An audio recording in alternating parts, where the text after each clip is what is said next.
안녕하십니까? 제 이야기를 들어주시는 여러분께 고개 숙여 인사부터 드립니다. 저는 벌써 인생을 60년 이상을 살아온 여자로 제 기구하고 고달픈 인생 이야기 한번 시원하게 털어보고 싶어 이 자리를 빌리게 되었습니다. 인생은 짧게 보면 비극, 길게 보면 희극이라더니 제 인생이 딱 그렇더군요. 항상 내일이 오지 않았으면 했는데 막상 60년을 살아보니 또 다른 모습이더이다. 제 이야기도 아마 똑같을 것 같습니다만 한자 한자 써내려가면서 제 울분과 제 상심, 제 상처까지 전부 내려놓으려고 하니 부디 끝까지 함께 해주시면 감사하겠습니다. 그럼 지금부터 저의 비극이자 지나보니 희극이었던 이야기를 시작해 보도록 하겠습니다. 저는 아주 가난한 시골 촌동네, 진짜로 이런데 사람이 살 수 있나 싶을 정도로 낙후된 촌동네에서 태어난 촌년입니다. 병원을 가려면 차를 타고 20분을 좁기 나가야만 했고 마을 사람들 모두 자급자족하는 생활을 하시던 분들이었습니다. 전기는 겨우겨우 들어오게 되었지만 도시가스 같은 건 당연히 상상도 할 수 없는 동네였고 LPG 가스를 쓰고 있었습니다. 그나마 나중 들어 길이 닦여 차도 들어올 수 있으니 전기도 가스도 신식으로 변경이 되었지. 그 전에는 아궁이에 불 피워서 떼고 촛불에 의지하고 그랬습니다. 제가 살던 집만 해도 초가 지붕에 얹어진 그런 곳에서 10대를 보냈으니 말입니다. 요즘은 남아있는 집도 없어서 사진이나 민속박물관 같은 곳에서만 볼 수 있는 지푸라기 엮은 초가집. 저는 정말 어려운 집안에서 자랐습니다. 가난에서 벗어나지 못하는 집안임에도 불구하고 우리 부모는 아이를 줄줄이 낳았고 맞이인 제 밑으로 딸린 동생이 셋이나 있었습니다. 막내 아들을 낳기 위해서 줄줄이 딸을 셋이나 낳았던 것이었습니다. 이름도 어찌나 성의 없이 지었는지 막순이, 순자, 끝순이, 그리고 막내 아들 정우, 이렇게 네 남매가 묵직하게 지냈었습니다. 딸들 이름에서부터 애정이 얼마나 없었는지 눈치가 있는 분들이시라면 딱 보고도 아시겠죠? 막순이는 막 낳은 딸, 순자는 다음이 아들이길 바라는 딸, 끝순이는 이제 진짜 끝이길 바라는 마음에서 지었다고 하시더군요. 딸들이 이름으로 받을 상처는 생각도 하지 않은 채 아들 하시면서 지었다고 자식들을 앉혀놓고 이야기를 하시며 막내 아들이 잘 돼야 집안이 살아나는 거라고 했습니다. 태어났을 때부터 자연적으로 시작된 차별이 나중에 들어서는 얼마나 심해졌을지 상상이나 가겠습니까? 먹는 것도 아까워 죽겠다는 세 딸들은 그저 아들을 키우기 위한 밑거름이 되어줄 인력 그 이상도 이하도 아닌 존재였습니다. 막내 아들이 태어나자마자 저희는 서툰 솜씨로 우는 아이를 달래야 했고 기저귀 하나를 갈지 못한다며 혼이 나야 했습니다. 그때 제 나이가 고작 5살밖에 되지 않았음에도 막내 동생을 보살펴야 한다는 어명을 받든 셈이죠. 저를 비롯한 동생들은 초등학교도 제대로 졸업하지 못한 채로 밭일을 나가야 했고 강원도 총구석답게 감자를 캐야 했습니다. 철이 되면 고사리를 캐기 위한 산을 뒤지고 더덕을 캐다가 삼이라도 발견하는 날에는 밭일에서 제외되고 저녁으로는 귀한 계란 프라이를 먹을 수 있었습니다. 평소에 막내 아들에게만 우리가 모은 쌈짓돈으로 산 고기 반찬을 주었고 저희들에게는 고기를 사면서 공짜로 얻어온 힘줄을 삶아주셨습니다. 얼마나 구차하게 살았는지 나열하자면 끝도 없고 그 어떤 불운한 사람과 비교해도 저를 이길 사람이 없을 거라 자부를 하죠. 그렇게 하루하루를 지친 몸을 이끌고 머리 닐 곳만 생기면 쏟아지는 잠을 이기지 못하고 잠들기를 몇 년. 제 나이가 18 꽃다운 나이가 되었을 때 저는 저보다 10살이나 많은 남자의 집으로 팔려가듯 시집을 가게 되었습니다. 그 당시 저희 시골은 정말 촌 중에서도 촌이라 20대 중반까지 결혼을 못하면 어딘가 하자 있는 놈이라는 취급을 받았었습니다. 다리를 전다거나 말을 제대로 하지 못한다거나 아니면 정신적으로 문제가 있는 남자들 빼고는 죄다 20살 초반에 결혼을 했거든요. 저는 꽤 먼 거리에 있는 타지까지 팔려가는 처지였고 남자 나이가 20대 후반이었으니 아무런 정보도 얻을 수 없어 얼마나 가슴을 졸였는지 모르겠습니다. 다짜고짜 부모님께서 이 남자랑 결혼을 해야 한다고 사진 한 장을 턱 내밀었을 때는 숨이 막히는 기분이 들었었죠. 저는 도망을 가고 싶은 생각을 했지만 실천하지는 못했습니다. 저에게 볼모로 딸린 여동생들이 있었으니까요. 제가 여기서 도망을 간다면 줄줄이 있는 동생들에게 그 자리가 주어질 테니 제가 희생하는 게 낫겠다는 생각이 있었습니다. 제 동생들이 저에게 도망을 가라고 했지만 저는 동생들에게 이 짐을 떠넘길 수 없다고 내가 갈 테니 너희들이라도 제대로 살아주라고 이야기를 했습니다. 그렇게 팔려가기 전날까지 동생들을 붙잡고 엉엉 울었고 눈이 퉁퉁 부어버린 저를 보며 부모는 저에게 얼굴 못나졌다며 화를 내셨죠. 결국 오지 않았으면 하는 그날이 찾아왔고 남편이 될 사람을 처음 봤을 때 저는 깜짝 놀랐습니다. 사지도 멀쩡하고 정신도 온전하고 말도 잘하고 듣는 것도 잘하는 정말 평범한 사람이었거든요. 이런 사람이 왜 나를 굳이 돈을 주고 사가나 하는 생각이 들어서 이상했습니다. 시댁 살림은 넉넉한 편이어서 우리 막내 아들 정우가 대학에 갈 수 있도록 공부도 시켜주고 등록금도 지원해주겠다고 했습니다. 남편은 충청도가 고향인 사람이었고 서천에서 고기잡이를 하는 집 아들이었습니다. 어떻게 물어물어 이 시골에 있는 저를 점치고 갔는지는 모르겠지만 아무것도 모르는 상태로 저는 시집을 가게 되었습니다. 막내는 워낙 집에서 귀한 대접을 받으니 그렇다 쳐도 둘째와 셋째가 참으로 걱정이 되었지만 타지로 나가는 건 처음인지라 제 처지 또한 무한히 걱정이 되었습니다. 아니나 다를까 처음 시집을 가서 합방을 하는데 남편이 힘을 영 쓰지 못하는 게 아니겠습니까? 이래서 28해를 지나고도 결혼을 못했구나 싶었습니다. 몇 번을 시도해도 합방은 잘 이루어지지 않았고 남편이 힘을 쓰지 못하니 당연히 아이가 생기지 않았죠. 그 시골 사람들에게 대를 잇는다는 것이 얼마나 중요한 일인지 아시는지요? 아이가 생기지 않는다는 이유로 저는 몰매를 맞는 대역죄인이 되어야 했습니다. 시모는 저에게 일도 제대로 하지 못하는 것이 아이까지 낳지 못한다고 아주 등신을 들여놨다고 화를 내셨습니다. 고기잡이 일이라도 도우라며 난생 처음 배를 탄 날에는 정말 아무것도 못하고 뱃머리에서 구역질만 정신없이 했습니다. 제가 배를 타본 적이 없어서 몰랐는데 뱃멀미가 엄청나게 심한 타입이었나 봅니다.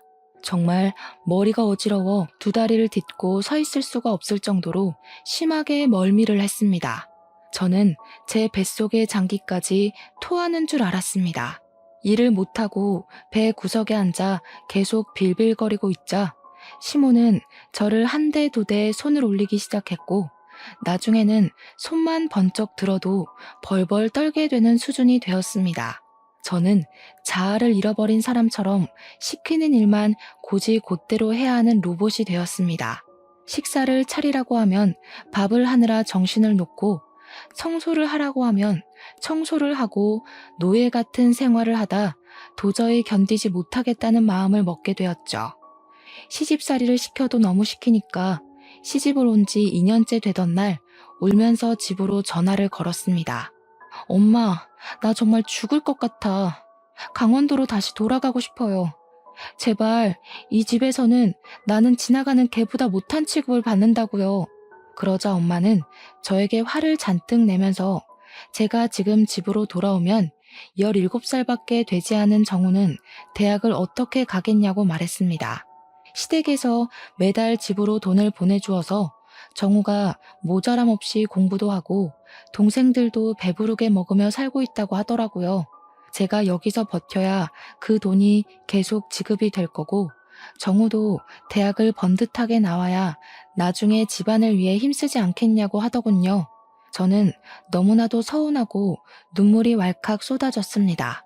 그 뒤로는 집에 전화하는 것도 기피하게 되었습니다. 전화를 해봐야 위로의 말을 듣기는커녕 제 처지를 실감하는 비수만 꽂혔으니까요. 간혹가다 동생들이 전화를 받을 때만 통화를 했는데 동생들이 하는 말이 막내가 벌써부터 사고만 치고 다니고 공부도 쥐뿔 못한다고 하더라고요. 그러면서 저에게 늘 배가 고프다고 매달 저희 시댁에서 보내주는 돈으로 막내 동생에게만 고기를 사준다고 서럽다고 하더라고요. 저에게는 동생들이 배부르게 먹고 있다고 했는데 그게 모두 거짓말이었던 겁니다. 생각보다 결혼 장사가 부모 욕심에 차지 않았는지 순자는 20살이 되자마자 공장에 취직을 하게 되었습니다. 정우에게 들어가는 돈이 많다며 돈을 벌어와야 한다고 난리를 쳐서 어쩔 수 없이 공장에 취직을 했다는 것이었습니다. 아직 나이가 되지 않아 공장에 들어갈 수 없는 끝순이는 여전히 남의 집 밭일을 도우면서 하루를 보내고 있다고 하더라고요. 정말 제 억장이 다 무너지는 듯 했습니다. 제 처지가 너무 한탄스럽다 이야기하고 싶어서 전화를 걸었지만 동생들의 삶도 만만치 않더군요. 저는 결국 동생들에게 언니는 잘 지내고 있으니 너희는 조금만 버티다가 도망이라도 가라고 언지를 주었습니다. 저는 시댁에서 온갖 구박을 다 당하며 살고 있었지만 제 슬픔을 동생들에게 굳이 티내지 않았습니다. 그러던 어느 날 운명처럼 사건이 생기게 되었습니다.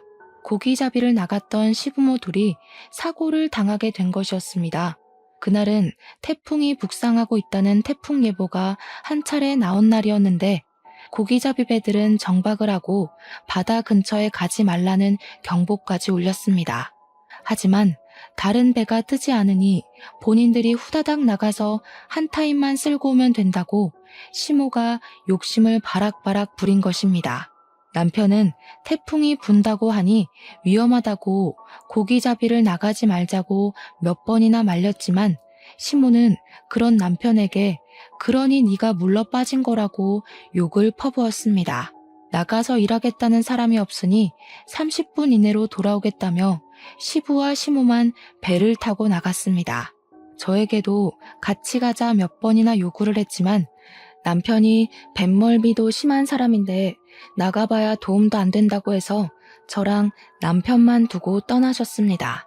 하지만 예상보다 빠르게 진입한 태풍으로 인해 파도는 너무나도 셌고 고기잡이 배는 전복이 되었고 시부와 시모는 시신조차 찾을 수 없게 되었습니다.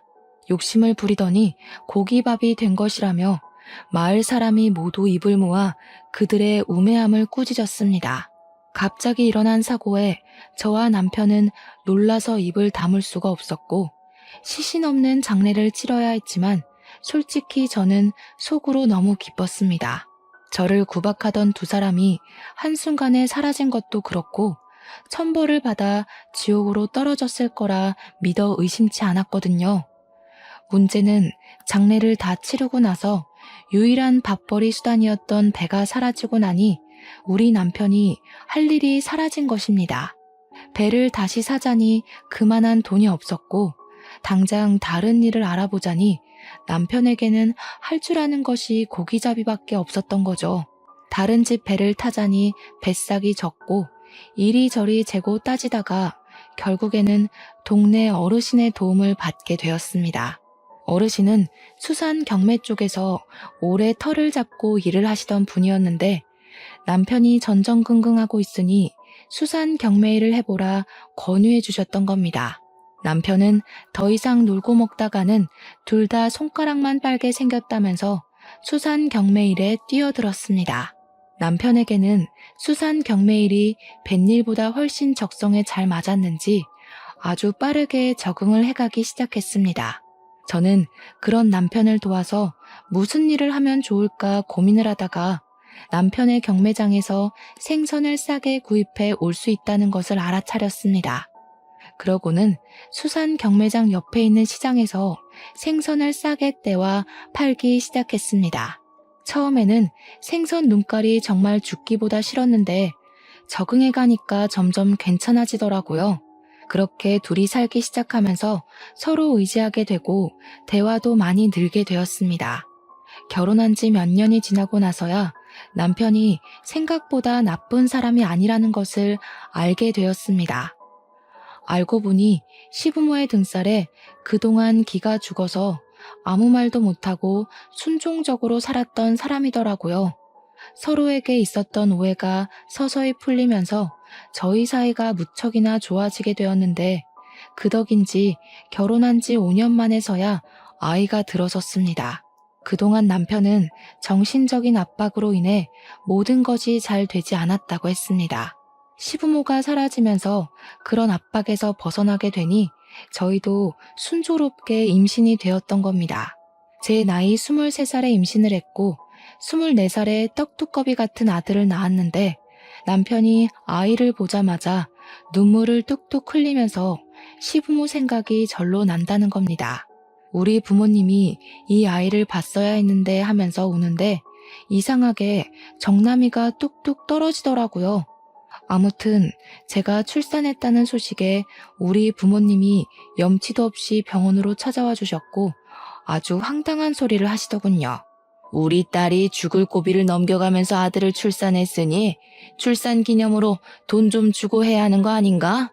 대를 이을 아들을 떡하니 낳았는데 한 푼도 안 주면 서운하지 않겠나? 그게 무슨 소리야? 도대체 병원까지 와서 왜 나를 수치스럽게 만드는 거야? 말 맞다나 아들을 낳은 건 난데 돈은 왜 엄마랑 아빠가 챙기겠다는 거예요? 그런 소리 하지 말고 조용히 가세요. 이게 어디 지 부모한테 눈을 바락바락 뜨고 덤벼? 너 낳아준 게 누구야? 나야 나. 나 아니었으면 네가 태어나기나 했겠어?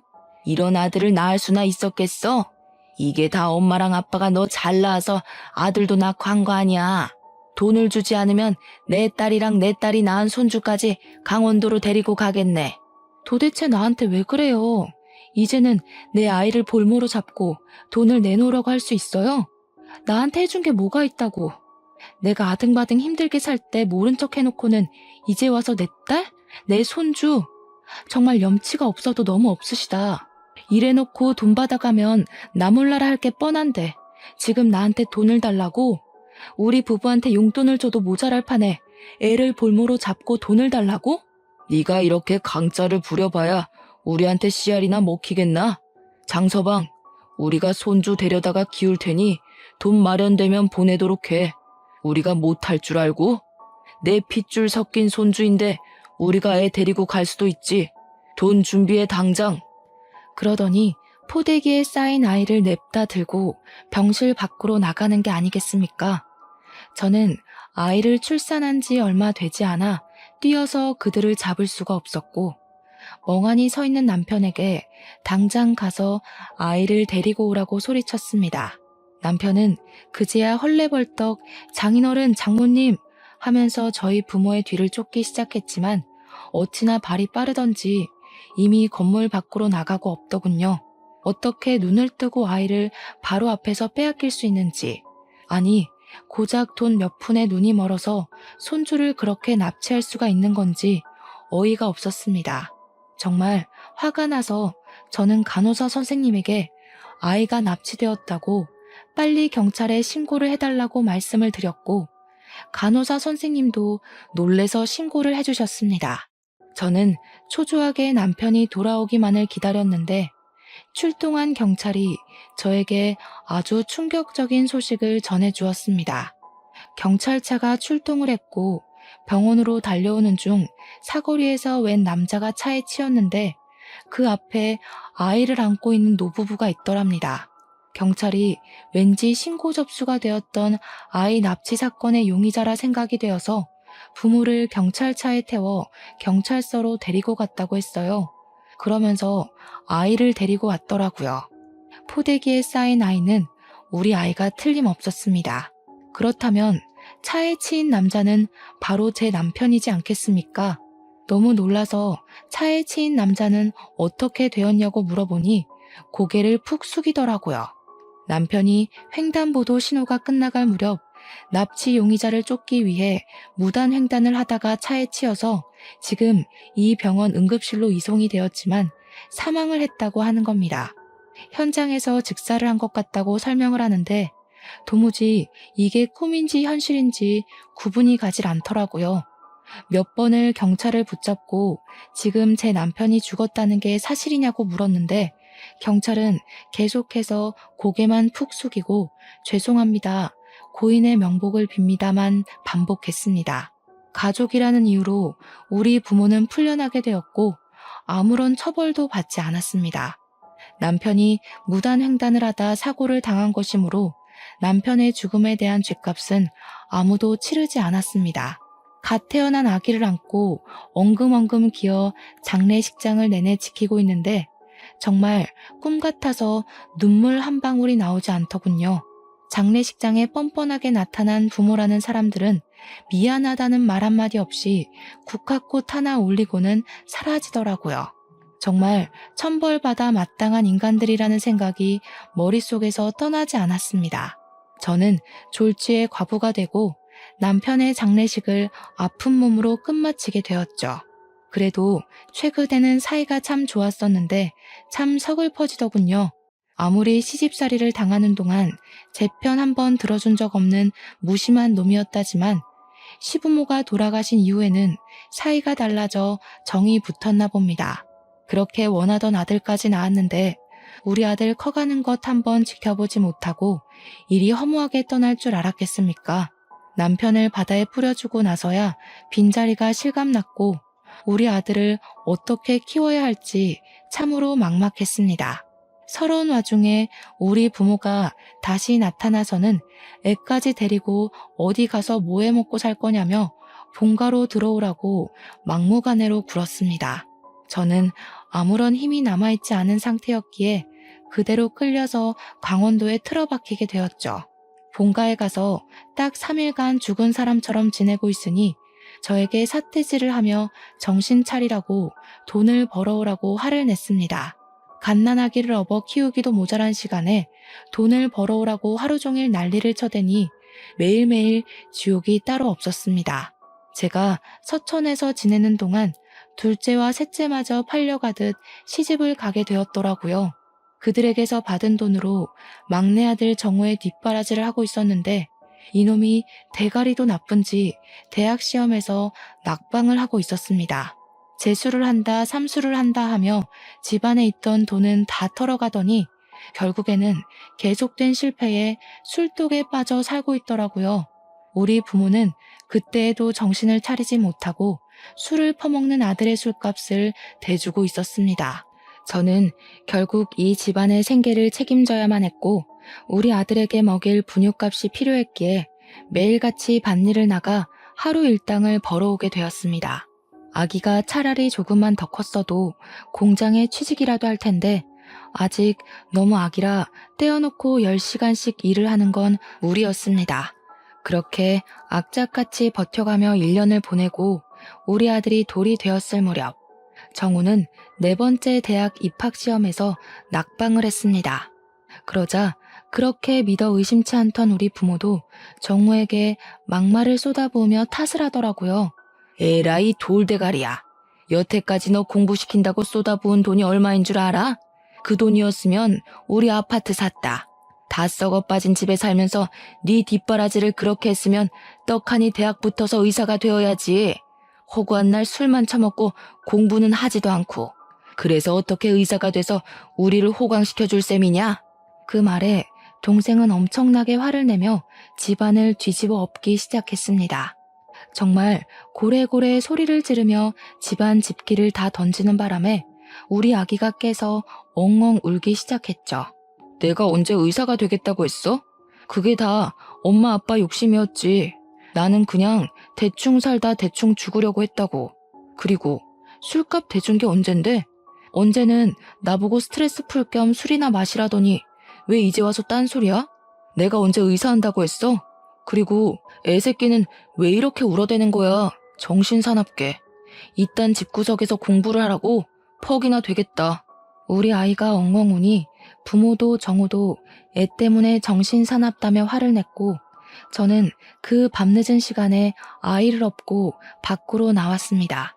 애를 달래서 잠이 들면 다시 집으로 조용히 들어가 몸을 뉘어야겠다 생각하며 애를 업고 동네를 한 바퀴 두 바퀴 돌기 시작했죠. 자꾸만 히끗히끗하며 우는 아들 녀석 때문에 저는 2시간 동안 쉬지 않고 마을을 걸으며 돌아다녀야 했어요. 겨우겨우 잠이 든 기색이 보이자 집으로 슬슬 걸어가고 있는데 웅성웅성 사람들이 몰려드는 소리가 들려서 뭔가 싶었죠. 그런데 글쎄 낡은 나무에 지푸라기가 얹어져 있던 썩어 빠진 우리 집이 활활 불타고 있는 게 아니겠습니까? 저는 너무 놀라서 아이를 업고 있다는 것도 까먹고 다리에 힘이 풀려 그 자리에 주저앉고 말았습니다. 총구석에서도 아주 구석진 곳에 덜렁 있던 집이라 다른 집에는 피해가 가지 않았지만 그만큼 소방차가 들어오는데 시간이 오래 걸렸습니다. 겨우겨우 불을 끄고 소방관들이 들어가서 사상자가 있나 살피고 있는데 글쎄 불에 탄 시신 3구가 나왔다는 겁니다. 불에 새카맣게 타버려서 신원 확인을 하려면 오래 걸릴 것 같다고 하는데 제가 우리 부모와 막내 동생 같다는 이야기를 했습니다. 그러자 주변에서도 너도 나도 증언이 이어지기 시작했습니다. 다 깨부수는 소리가 났다. 너 죽고 나 죽자 하는 소리를 들었다. 하도 시끄러워서 찾아오니 불이 났더라. 원래 저 집 아들이 술 먹으면 개가 되는데 오늘 저녁쯤에 술병 4-5개 들고 집에 가는 걸 봤다. 지 부모 맨날 죽이겠다고 협박도 했잖아 하는 증언들이요. 늦은 밤이라 조용한 산골 마을에 모든 소리가 울려 퍼졌나 보더라고요. 저는 참고인 자격으로 경찰서에 가서 조사를 받게 되었습니다. 내내 밭일을 하고 잠도 제대로 자지 못해 꾸벅꾸벅 졸면서 조사를 받는데 있는 그대로 전부 이야기를 했죠. 동생이랑 부모가 다투는 소리에 애가 깨는 바람에 어쩔 수 없이 다시 재우려고 밖으로 나왔다고요. 처음에는 제가 나가고 얼마 있지 않아 사고가 나서 그런지 저도 용의자로 올라갔었는데 제가 애를 안고 마을을 내내 돌았고 딱히 협의점을 찾을 수 없는지 풀어주더라고요. 저는 모든 게 까맣게 타버린 집으로 돌아가 아무것도 건지지 못하고 오갈 곳 없는 신세가 되었습니다.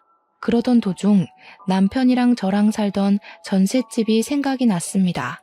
부랴부랴 부모 손에 이끌려 강원도로 오느라 짐도 빼지 못하고 전세 기간도 남아있던 그 집 말입니다. 전셋집에 찾아갔더니 다행히도 집주인분께서 다음 달에 전세가 만료된다고 하시면서 재계약을 할 거냐고 저에게 물어보시더라고요. 세간 살림에도 먼지가 쌓여있긴 했지만 그럭저럭 다들 쓸만한 수준이었습니다. 하지만 남편이 죽고 난 빈자리가 꽤 크게 느껴졌기에 그 집에서 아들과 둘이 산다는 것은 마음이 편치 않더라고요. 전세를 연장하지 않기로 했고 저는 그 돈으로 아들과 둘이 살만한 적당한 집을 구할 수 있었습니다. 은행에 가서 이것저것 정리하고 이사 준비를 다 한 뒤 아들과 새 집에 들어가서 어떻게 살아야 하나, 뭘 해야 하나 막막해하던 순간 모르는 번호로 전화가 걸려오더군요. 우리 부모의 사망보험금을 수령하라는 전화였습니다. 수익자가 막내 동생 이름으로 되어 있었는데 막내 동생까지 같이 하늘로 가버렸으니 남은 가족이 수령을 해야 한다는 이야기를 들었습니다. 저는 시집간 2 동생들과도 겨우겨우 연락이 닿았고 부모님의 사망보험금을 수령해서 동생들과 정확히 3등분으로 나눴습니다. 그렇게 나누고 나니 수중에 3천만 원 정도 되는 거액이 생기더라고요. 처음부터 끝까지 도움이 안 된 부모였지만 죽고 나서 돈이라도 챙겨주니 감사하더군요. 동생들과 돈을 나누며 우리 부모는 천벌 받은 거라고 아들이랑 같이 하늘나라에 가서 오순도순 살라며 낄낄거리고 헤어졌습니다. 그렇게 예상하지 못했던 보험금을 수령하고 나니 우리 남편의 사망보험금은 없었나? 하는 생각이 들어서 이리저리 보험회사를 돌며 알아보게 되었습니다. 그런데 글쎄 우리 남편의 사망보험금은 물론이거니와 시부모의 사망보험금에 배에 들어있던 보험까지 있었던 게 아니겠습니까? 저는 순식간에 목돈이 생겨버렸고 아들을 키우는데 부족함이 없는 재산이 생기게 되었습니다. 저를 괴롭히던 모든 것들에게서 불을 얻게 되고 이게 꿈인지 생시인지 통장에 찍힌 돈을 보면서 눈만 껌뻑거렸습니다. 저는 이 돈을 허튼 데 쓰지 않고 아들을 위해서 쓰기로 결심을 했습니다. 그 뒤로 저는 서천에 완전히 자리를 잡고는 할 줄 아는 일이 생선 손질을 해서 파는 일이었기에 그 일에 집중을 하며 살았습니다. 그런데 이상하게 수산시장에서 같이 생선을 파는 상인들이 저를 하나둘 피하는 듯한 느낌이 들었습니다. 처음에는 제가 다시 돌아와 자리를 잡기 전이라 경쟁 상대로 봐서 그런가 보다 하고 넘겼는데 시간이 지날수록 따돌림이 심해지는 것 같았습니다. 알고 보니 상인들 사이에서 제 팔자가 드세도 너무나도 드센 여자라고 소문이 퍼지기 시작해서 저를 피해 다녔다는 걸 알게 되었습니다. 저 여자 말이야. 생긴 건 조용조용하게 생겨서 팔자가 드세도 굉장하게 드세다면서 시부모도 죽고 남편도 사고로 가버리고 거기다가 지 부모의 동생까지 불타 죽었다던데? 그러니까 말이야. 시부모는 물에 빠져 죽고 남편은 교통사고로 죽어 지 부모는 불타 죽어. 아주 삼박자 제대로지 뭐야? 저렇게 기구하고 드센 팔자랑은 가까이 가면 기빨려서 안 되는 거 알지? 또 어찌 알아? 우리까지 큰일 날지. 그런 이야기가 돌고 돌아 결국에는 제 귀에까지 들어오게 된 것이었습니다. 저는 제 아들을 데리고 생선 장사를 하고 있었는데 우리 아들이 그 말을 들을까 무섭기도 하고 화도 나고 했습니다. 결국에는 저를 앞에 두고서 속닥속닥 들리게 말을 하는 상인들에게 버럭 화를 냈습니다. 나에 대한 뒷말을 왜 그렇게들 하고 다니는 겁니까? 누가 들으면 제가 물에 빠뜨리고 사고 내고 불 지른 줄 알겠소. 저는 그때부터 아들을 지켜내겠다는 엄마의 마음으로 상인들을 피하지 않고 맞서 싸우기 시작했습니다. 그들은 무리지어 다녔고 저는 혼자 싸워야 했기에 자연스럽게 저는 수산시장에 고립된 여자가 되어버렸습니다. 저에게 손가락질을 하며 저렇게 기가 세니 주위에 나만 아는 사람이 없다고 하더라고요. 무슨 소리까지 들었는지 아십니까? 다들 그렇게 죽었으니 이제 하나 남은 자기 아들은 목매고 죽겠네 하더라고요. 그 말을 듣고 참을 수 있는 엄마가 있을까요? 아니, 참으면 그게 병신이지 사람이겠습니까? 저는 그 말을 한 상인에게 생선 내장을 던지면서 바락바락 화를 냈습니다. 그러고는 더 이상 이런 모욕을 견디며 일을 할 자신이 없어서 가게를 접어버렸습니다. 그 뒤로는 서천 어디를 가도 저를 손가락질한다는 듯한 기분이 들어서 아들을 데리고 머나먼 부산으로 이사를 오게 되었습니다. 그렇게 부산에 정착을 하고 20년이 넘는 세월을 보냈고 아들은 당당하게 부산에 있는 회사에 취업까지 하게 되었습니다. 저는 부산에서 작은 국밥집을 차려서 장사를 하고 있었습니다. 아들은 부산에 있는 대기업 공장에서 일을 하고 있었고요. 우리 모자가 살기에 모자람이 없었고 아들이 장가만 가주면 제 인생의 큰일은 모두 치르는 거구나 하고 생각을 하고 있었죠. 저의 노후는 돌아가서 시부모와 부모, 남편의 보험금으로 전부 준비를 마친 뒤였으니까요. 그러던 어느 날 우리 국밥집에 정말 꾀지지한 여자가 들어와서는 꼬깃꼬깃 2,000원을 내밀고 공깃밥 한 개에 국물 1,000원어치만 주면 안 되겠냐고 하더라고요. 행색이 거지 같아 보였는데 거지라고 하기엔 너무 젊은 여자라 좀 이상하긴 했습니다. 여자가 불쌍하고 애처로워 보이니 제 젊은 시절 고생했던 기억이 문득 떠오르더라고요. 저는 원래 제가 가장 불쌍하고 불우한 사람이라 생각하며 살았기에 그런 사람들을 봐도 도우려는 마음을 가지지 않았습니다. 근데 이상하게 마음이 쓰이더라고요. 그래서 일단 아가씨 이리 와서 좀 앉아봐. 밥 줄게 하고는 고봉밥을 떠서 국밥 한 그릇을 말아주었습니다. 고맙습니다 하고 작게 말을 하더니 허겁지겁 먹기 시작하는데 잘 먹어도 너무 잘 먹더라고요. 일주일을 굶어도 저렇게는 안 먹겠다 싶을 정도로 말이죠. 저는 아가씨에게 배고프면 밥 더 줄 테니까 천천히 먹으라고 했습니다.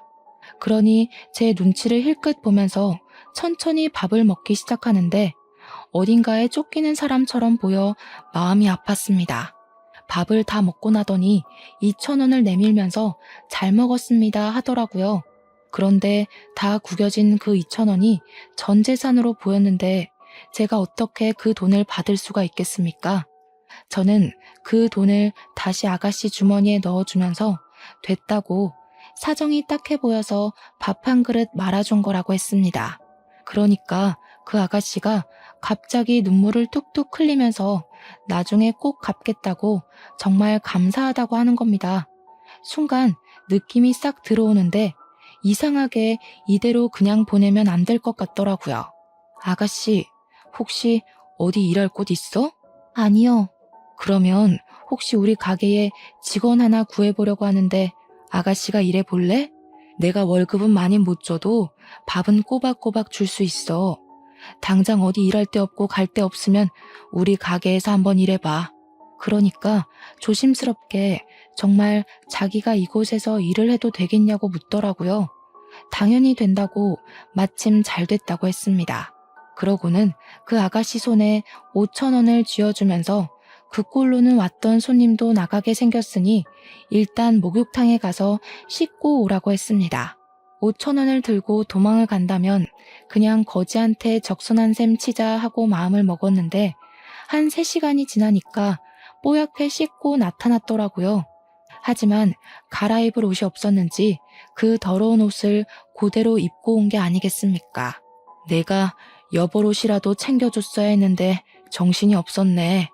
저희 가게에는 제가 아침부터 일찍 나와 육수를 우려내고 쉴 공간이 필요해서 마련해둔 작은 쪽방이 하나 있었습니다.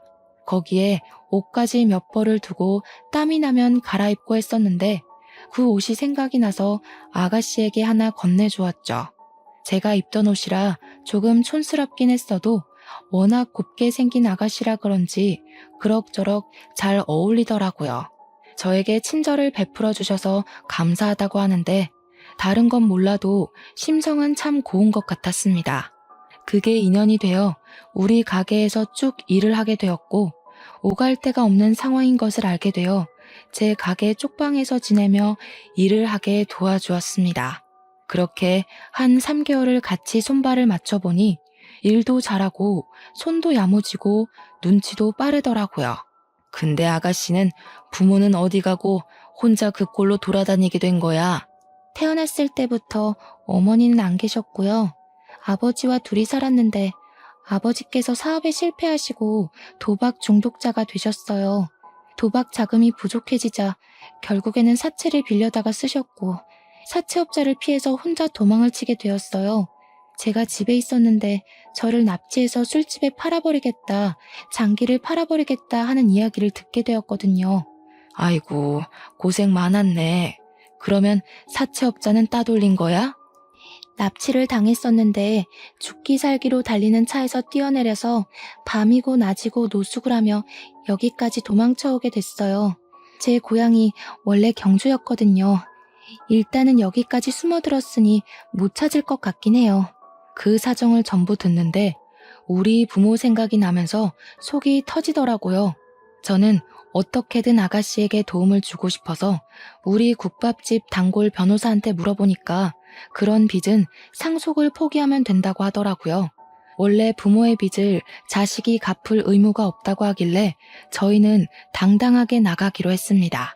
며칠의 시간이 더 흐르고 우리 아들이 평일에 연차를 냈다고 하면서 배가 고프다며 국밥집에 찾아왔다가 일을 하는 아가씨를 보고 한눈에 반하게 된 것입니다. 이놈의 자식이 제가 도와주라 할 때는 피곤해서 못하겠다고 한 번을 안 오더니만 퇴근하면 와서 설거지를 돕질 않나 스스로 나서서 바닥 청소를 하질 않나 아주 계산대 앞에 서서 아가씨가 일하는 걸 빤히 지켜보고 있더라고요. 제가 봤을 때는 아주 생쇼였죠.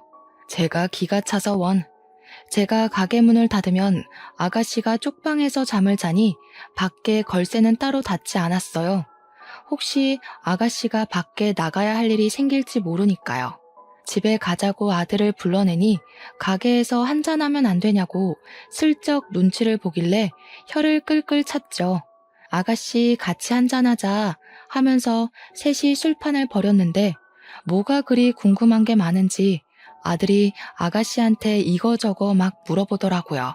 부담스러울 수도 있을 텐데 했는데 아가씨도 우리 아들한테 관심이 있긴 한 건지 곧잘 대답을 하더라고요.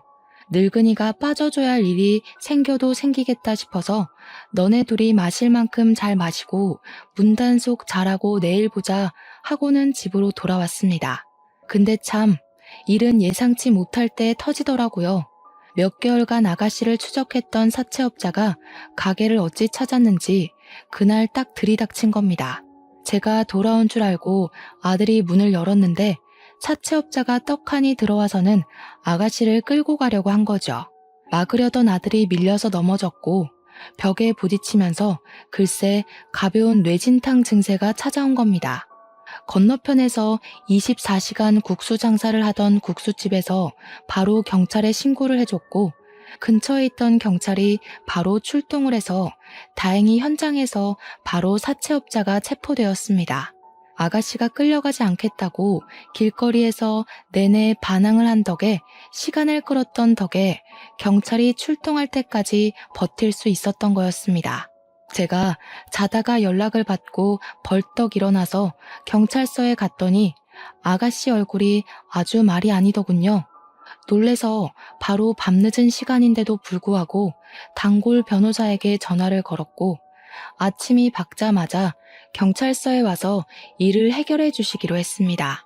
저는 아들이 실려갔다는 병원으로 자리를 옮겼고 처치를 다 받은 아들이 자기는 멀쩡하다고 하더라고요. 가벼운 뇌진탕이라 며칠 머리가 울릴 수는 있는데 다른 곳에 이상은 없다고 퇴원해도 된다고 하길래 아들과 집으로 돌아왔습니다. 우리 아들까지 잘못됐으면 정말 상상도 하고 싶지 않았습니다. 아들이랑 같이 경찰서에 가니 사건 조사가 거의 끝난 것 같더라고요. 사채업자는 불법적인 일을 수도 없이 벌인 나쁜 놈이었고 심지어 아가씨네 아버지까지 볼모로 잡고 있었습니다. 합의할 거냐고 묻는데 법대로 처리해달라고 강경하게 대응을 했습니다. 나중에 그 아버지란 작자도 풀려나서 아가씨를 염치도 없게 찾아왔는데 아가씨가 아주 강경하게 말을 하더라고요. 당신을 가족이라고 생각하지 않기로 했어요. 저는 도대체 무슨 죄가 있어서 이런 일을 당해야 해요? 계속해서 도박을 하던 술을 마시던 이제 우리는 남처럼 지내요. 연락도 하지 마시고 조용히 살다 조용히 죽으시라고요. 저한테 피해 오지 않게 해주시고 앞으로 절대로 저 찾아오지 마세요. 아버지란 작자가 양심은 있는지 그 길로 뒤도 돌아보지 않고 떠나더군요. 마음의 빈자리는 우리 아들과 제가 채워주기로 결심했습니다. 그렇게 1년이라는 시간이 더 흐르고 아가씨라고 부르던 여자는 저의 며느리가 되었습니다. 우리 아들이랑 그렇고 그런 기류가 흐른다는 건 알고 있었고 손도 야무지고 싫은 소리 한 번 없이 그쪽 방에서 일하면서 지내는 게 기특하단 생각은 했으니까요. 사채 일도 잘 해결이 되었고 그 사채업자는 결국 다른 건에서 수배가 내려진 상태인 게 밝혀져 감옥에 들어가게 되었습니다. 변호사 비용은 제가 모아두었던 돈에서 빼서 주었고 며느리는 제게 평생 갚겠다고 했습니다. 결혼해서 효도하겠다는 둘을 막을 방법도 딱히 없었고요. 사실 막을 생각조차 없었습니다. 저는 우리 며느리가 아주 똑부러진 아가씨라고 생각하거든요. 둘은 결국 평생을 함께할 가족으로 엮였고 여전히 저와 며느리가 국밥집을 운영하고 있습니다. 아, 결혼하고 얼마 지나지 않아서 사돈어른이 급성 알코올 중독으로 사망했다는 소식이 들려왔습니다. 장례는 아주 간소하게 치렀고 며느리는 모든 상속을 포기함으로써 빚을 청산했습니다. 더불어 이제 자유가 되었으니 우리는 이제 아무 걱정 없이 여생을 행복하게 살기로 했습니다. 남 괴롭히고 죄를 짓고 살면 고스란히 천벌을 받는다는 걸 누구보다 경험으로 알게 되었습니다. 저는 그런 짓은 하지 않고 사는 게 목표랍니다. 아직까지 잘 지키고 있으니 여러분들에게도 당부하고 싶습니다. 남에게 상처를 주면 돌아온다는 말을요. 여러분들도 항상 남을 돕고 행복한 나날들만 가득하시길 기원하면서 제 사연 들어주셔서 정말로 감사드립니다.